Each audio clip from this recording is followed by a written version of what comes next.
कोण सोमवार धरत असेल, कोण गुरुवार धरत असेल, वर्षाचे 48 व्रत आहेत आणि 24 एकादशी आणि हे 5 पर्व. किती झाले? 48 आणि 29 आणि 48 77 व्रताचं वर्षाचं दंडक आहे महाराज, लक्षात ठेवा. कारण पर्व काळ आहे आणि ह्या पर्व काळामध्ये एकदा जर तुम्ही रामकृष्ण हरी म्हटलं किंवा हरी ओम जर म्हटलं तर 1000 पट पुण्य प्राप्त होतात. काय होतं? आज पुण्य प्राप्त होते, लक्षात ठेवा. 1000 पट. कशाला म्हणते? लक्षात ठेवा. कारण जेव्हा रामायण लिहिलं गेलं, किती रामायण लिहिलं? बोलत चला. रामायण किती लिहिलं? वाल्मिकी ऋषीनं रामायण किती लिहिलं?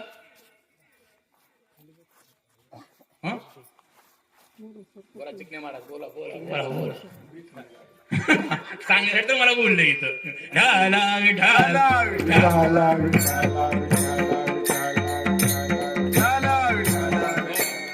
7 कोटी रामायण लिहिलं गेलं महाराज. काही मृत्यू लोकाला दिलेलं आहे, काय वैकुंठाला दिलं आणि काय स्वर्ग, काय पाताळ लोकाला दिलं. फक्त 2 अक्षर शिल्लक राहिले. काय राहिले? 2 अक्षर शिल्लक राहिले आणि ती कोण घेतलं? आजचा ज्यांचा उत्सव आहे ना, लक्षात ठेवा, ते नाही घेतलं. पण काय काय वस्तू घेत असताना किंवा वाटणी करत असताना सरपंचाला माहित आहे वाटणी कशी करायला लागते.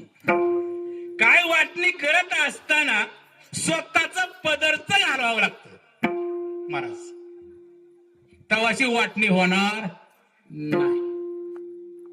कारण एकाला 3 मुलं होती आणि मी काय सांगतोय, वाटणी कशी करायची ही शिकवली बरं का. सांगतो नामाची वाटणी सांगवली मी, त्याची वाटणी संसाराची वाटणी सांगत नाही मी, नामाची वाटणी सांगतोय.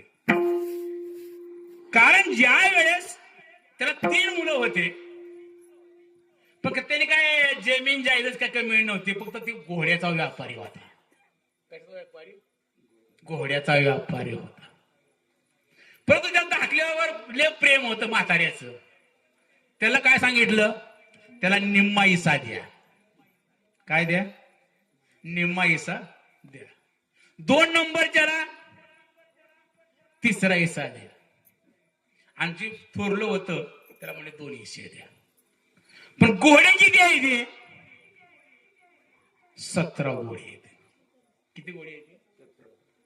आता निम्मी कशी करायची महाराज तुम्ही सांगा.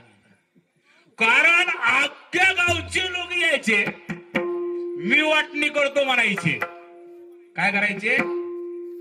मी वाटणी करतो म्हणायचे आणि खिचडी हाणायची, केळ हाणायची, बघू उद्या म्हणायचे निघून. असं 1 नाही 2 नाही महाराज, महिनाभर चाललं. परंतु आप्पासारख्या महात्म्याना, चिकणी महाराज, विदास महाराज महात्म्याना दया आणि काय म्हणण्याची रोज लोक दारात येते ती. काय नाही म्हणले, आमची वाटणी करायची आहे. काय वाटणी करायची आहे? 17 घोड्याची वाटणी करायची. म्हणजे ठीक आहे, मला त्यांना वाटलं काय जमीन बिमीन घ्या, ते काय वाटलं. पण कुठलं जमीन? त्यांचं खाऊन घर बुडवायला लोक, जायचं खायचं आणि निघून जायचं, घर बुडवायला ना. ठीक आहे, पण दया आणली आप्पासारख्या महात्म्यानं आणि त्यांनी सांगितलं म्हणजे थांबा. काय? मला म्हणजे तुमचा नाश्ता नको नको. काय झालं? काय म्हणजे आमच्या वडिलांनी जे वाटणी सांगितली काय 17 घोडे म्हणले. पण तिघाला कधी द्यायची? ती अर्ध्याला, पहिल्याला किती द्यायचे? बारक्याला अर्धे, मध्ये आपल्या 2 नंबरच्याला 3रा हिस्सा आणि पहिल्याला 2 हिस्से द्यायचे. ठीक आहे. आणि सांगितले म्हणजे जा करा ना 17 वाटणी करा ना 17ची होते का वाटणी? बर ठीक आहे. मग आप्पासारखी महात्मे गेले म्हणजे जा म्हणजे आपलं गोळा आण आणि ह्याच्या दावणीला लावून टाक. काय सांगितलं? दावणी किती झाली आता? आता वाटणी करायची का नाही? पहिले किती द्यायची ती? अर्धा किती झाले? 9. हा 9 गोळे म्हणजे घे तुझ्या भाऊ दावणीला घेऊन. दुसऱ्याला किती द्यायची ती? तिसरा हिस्सा 6 गोळे घे तुला घेऊन. 6 9 किती झाले? 15. आणि थोरला किती द्यायची ती? 2 द्यायची. 2 गोळे घे तुझे नेऊन. किती झाले? 15 आणि 2 17. आपलं गोड कुठं होतं? आपलं होतं ना 16. तिकडे नेऊ माझा विठाला विठाला विठाला.